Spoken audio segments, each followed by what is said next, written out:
Imamat pasal 9. Para imam menerima jabatannya. Pada hari yang ke-8, Musa memanggil Harun serta anak-anaknya dan para tua-tua Israel, lalu berkatalah ia kepada Harun, "Ambillah bagimu sendiri seekor lembu muda untuk korban penghapus dosa, dan seekor domba jantan untuk korban bakaran, kedua-duanya yang tidak bercela, kemudian persembahkanlah itu di hadapan Tuhan. Dan kepada orang Israel haruslah engkau berkata begini, ambillah seekor kambing jantan untuk korban penghapus dosa, dan seekor anak lembu, dan seekor domba, masing-masing berumur setahun dan yang tidak bercela, untuk korban bakaran. Dan lagi seekor lembu dan seekor domba jantan untuk korban keselamatan, supaya dikorbankan di hadapan Tuhan, dan korban sajian yang diolah dengan minyak, karena pada hari ini Tuhan akan menampakkan diri kepadamu." Kemudian dibawa merekalah apa yang diperintahkan Musa ke kemah pertemuan. Lalu mendekatlah segenap umat itu dan berdiri di hadapan Tuhan. Kata Musa, "Inilah firman yang diperintahkan Tuhan kamu perbuat, agar kemuliaan Tuhan tampak kepadamu." Kata Musa kepada Harun, "Datanglah mendekat kepada mezbah, olahlah korban penghapus dosa dan korban bakaranmu, dan adakanlah pendamaian bagimu sendiri dan bagi bangsa itu. Sesudah itu olahlah persembahan bangsa itu dan adakanlah pendamaian bagi mereka, seperti yang diperintahkan Tuhan." Maka mendekatlah Harun kepada mezbah, dan disembelihnyalah anak lembu yang akan menjadi korban penghapus dosa baginya sendiri. Anak-anak Harun menyampaikan darah lembu itu kepadanya, dan Harun mencelupkan jarinya ke dalam darah itu, dan membubuhnya pada tanduk-tanduk mezbah. Darah selebihnya dituangkannya pada bagian bawah mezbah.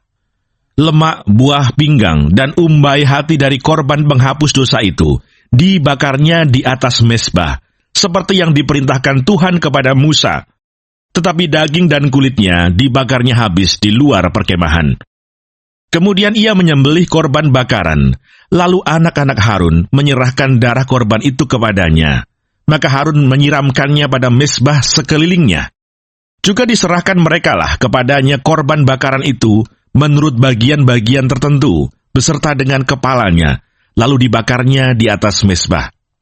Isi perut dan betisnya dibasuhnya, dan dibakarnya dengan korban bakaran di atas mezbah. Sesudah itu dibawanya persembahan bangsa ke mezbah, diambilnyalah kambing jantan yang akan menjadi korban penghapus dosa, yang bagi bangsa itu, lalu disembelihnya dan dipersembahkannya sebagai korban penghapus dosa, seperti yang pertama. Kemudian dibawanyalah korban bakaran ke mezbah, dan diolahnya sesuai dengan peraturan. Selanjutnya dibawanyalah korban sajian, dan diambilnya segenggam daripadanya, lalu dibakarnya di atas mezbah, di samping korban bakaran pada waktu pagi.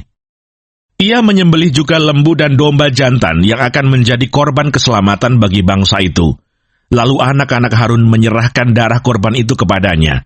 Maka Harun menyiramkannya pada mezbah sekelilingnya. Tetapi segala lemak dari lembu dan dari domba jantan itu, yakni ekor yang berlemak, lemak yang menutupi isi perut, buah pinggang dan umbai hati, segala lemak itu diletakkan mereka di atas dada kedua korban itu. Lalu Harun membakar segala lemak itu di atas mezbah. Dada dan paha kanan itu dipersembahkan Harun sebagai persembahan unjukan di hadapan Tuhan, seperti yang diperintahkan Musa. Harun mengangkat kedua tangannya atas bangsa itu, lalu memberkati mereka. Kemudian turunlah ia setelah mempersembahkan korban penghapus dosa, korban bakaran, dan korban keselamatan. Masuklah Musa dan Harun ke dalam kemah pertemuan.